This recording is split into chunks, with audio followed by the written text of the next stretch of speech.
we go. Chapter 13. This is our, okay, last one for today. God's originating work of creation is what we're talking about here. Okay, so chapter 13.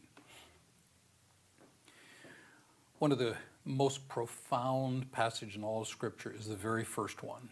In the beginning, Bereshit, God created, and that's bara, that's that divine, powerful, creative work. In the beginning, God created the heaven and the earth, the skies and the land, which is a way of saying everything.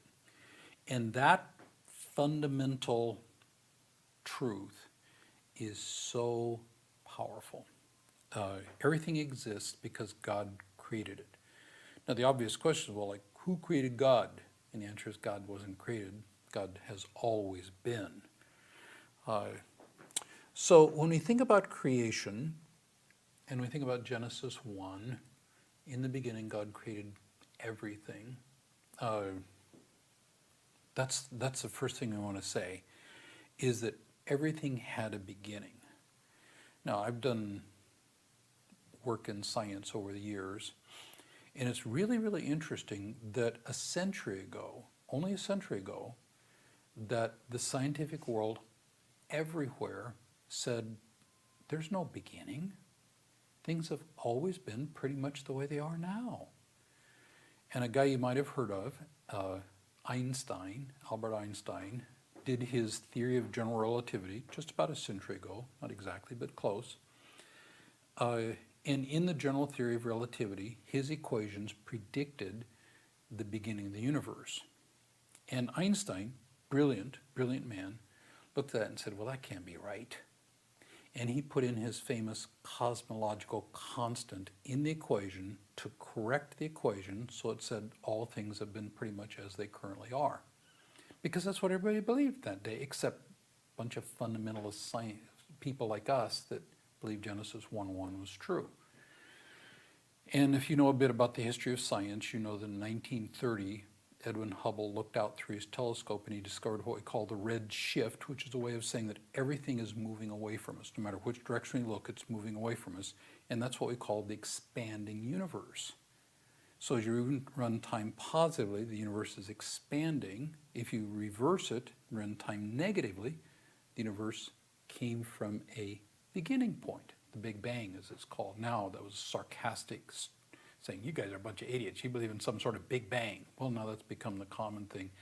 And everybody in science today believes the universe had a beginning. And interesting, 1 century ago, everybody thought the Bible was a bunch of ridiculous stuff because it talked about the universe had a beginning, and now everybody agrees the universe had a beginning. How fun is that? How fun is that? Pretty amazing stuff. When we think about the basic elements of biblical theology, Genesis 1:1 is at the heart of it. In the beginning, God created everything at the beginning. Then out of that, there's a creative process. Humans get together and make babies. Animals get together and make little animals, and so on. So there's an ongoing providential work that we'll talk about. But what we're saying is that all things initially were created by God. Not everything that's around today was created by God, because that babies come from parents and so on, though God's providentially involved in that. And this freedom, or this creative act, is a free, personal work of God. He didn't have to do it. He's not necessitated to do it. He decided to do it because he wanted to. It's a genuine act of love. It's not created unintentionally out of necessity. It was not the automatic emanation or overflowing from God, but the consequence of divine decision to act in love. We should not think of God the manufacturer or God the craftsman, but of God the lover. By voluntary choice, God created the world in love so that there might be besides himself other beings to participate in the life and the love that are his. That's Callistos Ware, Orthodox theologian from the Orthodox way. And I think that's correct. This original creation, we believe, is from nothing. So there was a time when only God existed, and he created mass, energy, space-time, the laws of nature, and all that. As we said before, this creation is distinct from God. He's transcendent, but it's something he's involved in, his eminence. And the only way we're going to know about creation really is through faith and through God's own revelation. Now, out of that, I mean, this is creation. This is the view that all Christians believe in.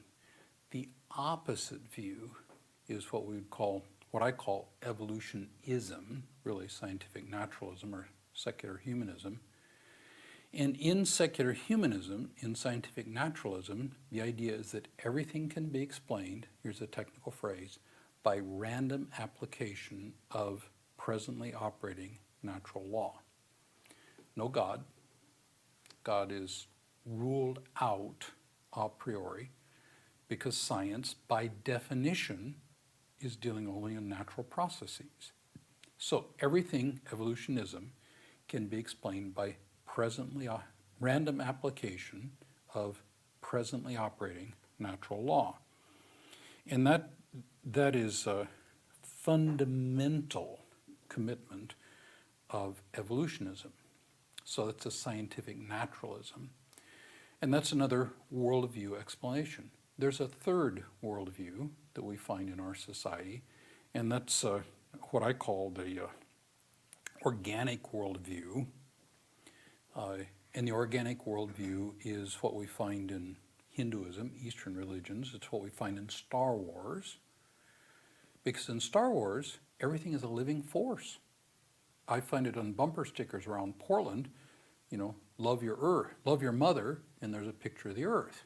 And so this idea that the earth is a living being, and that we're a part of this living being, we're one other living part, a cell on the livingness of earth, is a very common view. And that organic worldview or animistic worldview, so the universe is just a living organism that we're part of, and it learns and grows and hurts and feels, and this force is everywhere present. So it's kind of a pantheistic, the universe is God. Of course, you got a problem there because it did have a beginning. You got a problem with scientific naturalism. How does something that's controlled by natural law happen before natural law exists? I mean, there's a lot of problems. We won't go into that. The theology of creation. And that's what we want to see here a little bit, is think of that. Genesis 1, in the beginning God created the heaven and the earth. And that means that he created everything, and then he providentially guides that. Now I want to run down one more level with this, just again by way of summary, because one of the hot controversies happening in the world today is this so-called model of creation. How did God create? When did he create? And what I want to do is say, first of all, the important issue is creation versus naturalism. Did God create? Is he the loving cause behind this universe? Or is it just random application of presently operating natural law? Our real issue is right there. Now the other issue is the organic worldview. Is this a living world with demonic gods everywhere? Some sort of a Hindu type view. And that's having a significant impact here in the United States, but not as much as the scientific naturalism. That's the issue. So when we come in, what we should do is we should argue the reality of creation. And what I do when I talk about this is I take certain issues. I take, did the universe have a beginning?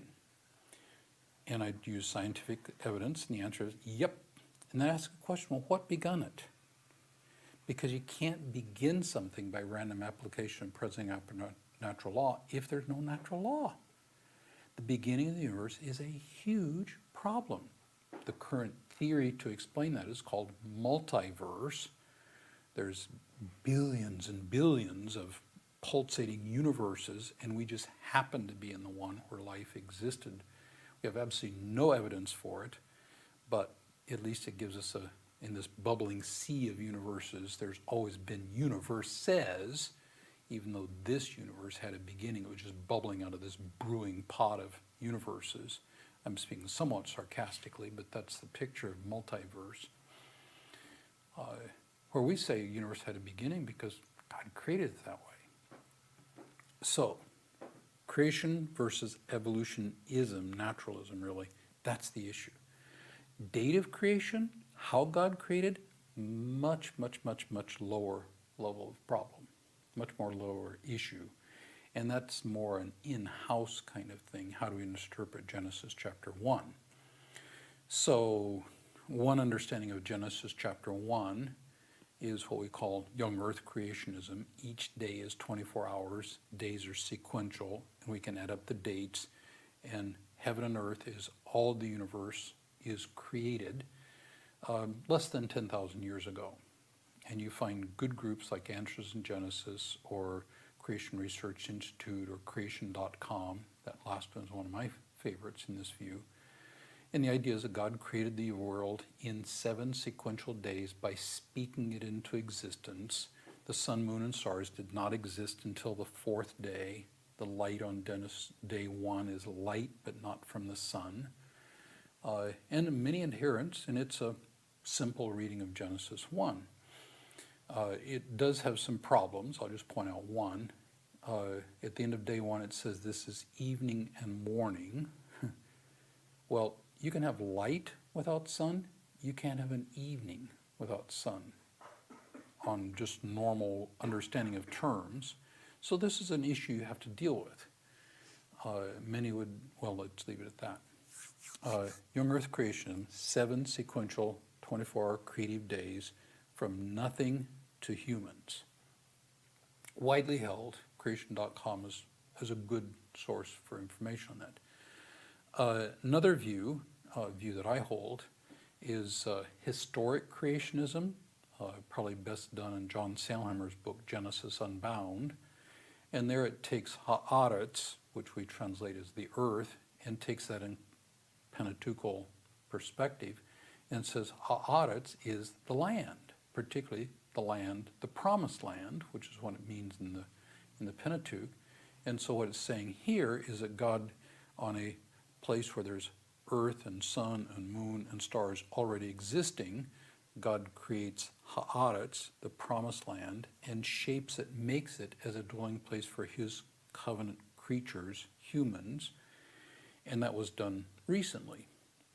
And so the days are 7 literal sequential 24-hour days of shaping this land for human habitation.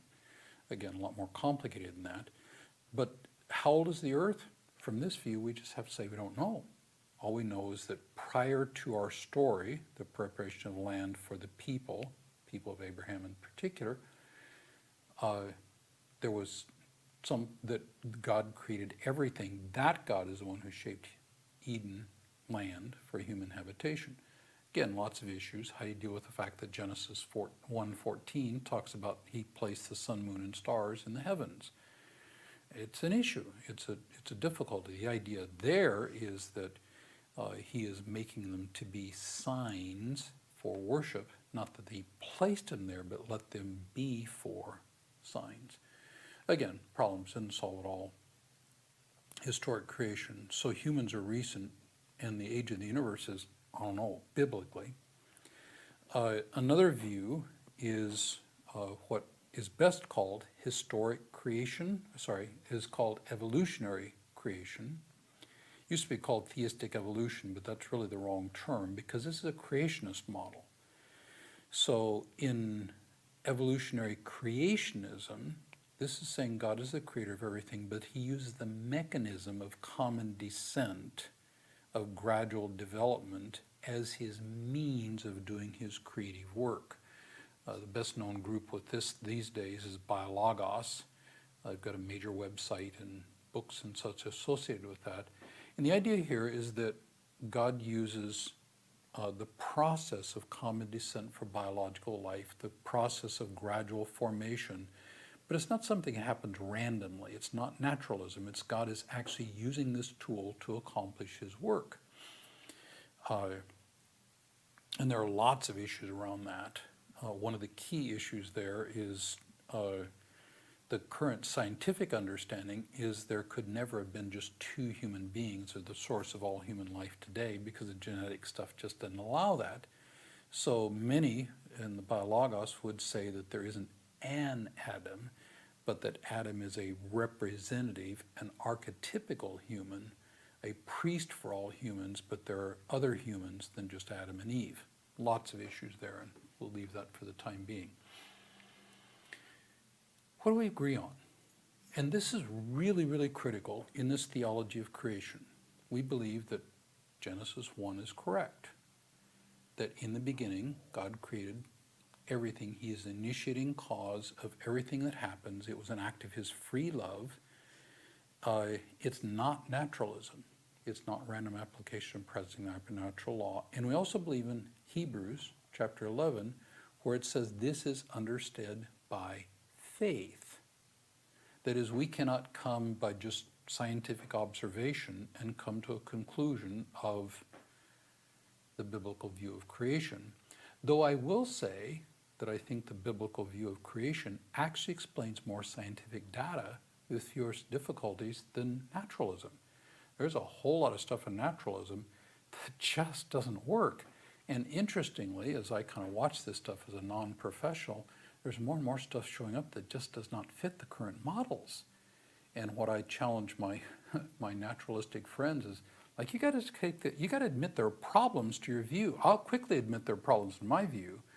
And people have this dogged determination to commit to naturalism many times will not admit that there are problems like the origin of life or why one-cell animals become multi-cell animals and such things. Anyway, lots of conversation. Where's the heart of it?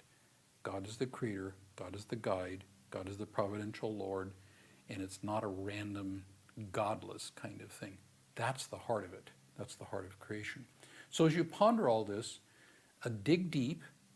What this means, really, is that science is real. We really can understand this because we're created as God's image bearers to care for God's creation, and a part of that is scientific looking. And I think it's really, really, really, really important to do good science, but we've got to recognize the worldviews associated with that. And we can be methodologically natural. I can look at the change of HIV virus, for example, or proteins in cancer, and I can do that research without believing there's a God behind it, though I think there is, of course. And we can learn a lot from people who are not Christians because they're observing present-day processes, and they're doing it as image bearers, and we should do good science. But when it comes to issues like origin and ultimate causes, that's where the worldviews are everything, and that's where we have to stand strong and say God is the creator. How he did the creation, we're going to have some differentiation on. So that's where I'd come from the doctrine of creation. In the beginning, God created everything, and out of that initial creation comes all the marvelous stuff we have today, and it's an object of wonder and leads us to worship the God who is creator.